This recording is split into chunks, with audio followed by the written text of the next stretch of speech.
finally हामीले मारिसकेको छौँ भन यो दुईपट्टिकै हामीले दुईटा च्यानल बनाएर मारेको थियौँ होइन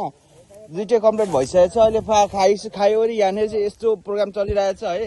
यहाँ चाहिँ हल्का सेकअप बनाएर खाने भनिरहेछ होइन पराल माथि पनि गाह्रो छ हौ यतातिर त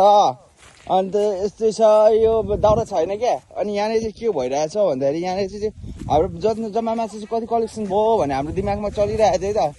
थियो नि त सो जो चलिरहेको कुरा चाहिँ हाम्रो चाहिँ 40 किलो अनुमान थियो होइन अब यहाँ यसरी हेरौँ त के यहाँ 40 किलो छैन होला त यो चाहिँ फसी भन्छ फसी भनेको के भनेको चाहिँ यो ठुलो खालको रक्सी लाग्ने भाडा हो होइन त्यसरी यहाँ वरिष्ठ यहाँनिर यस माछा मार्ने कार्यक्रमको वरिष्ठहरू हुनुहुन्छ यहाँ सबैजना त्यहाँनिर पनि छ वरिष्ठहरू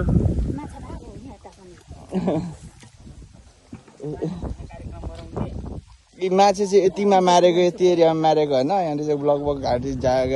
छाती भएको चाहिँ थियो होइन 3-4 फुट 5 फुट जति पानी थियो गहिरो होइन सो पानी सुकायो ओरे झ्यामझुमै मारियो मारेर चाहिँ फाइनल मारेको हो नि होइन हामीले माथि मारेको उ त्यहाँ अन्डा बाम गाइचे बाम यस्तो देखाउनु पर्यो क्या यो चाहिँ गैराई तपाईहरुलाई यहाँ चाहिँ हामीले अन्दाजे 40 केजी भनेको तर 40 भन्दा उकालै लाग्यो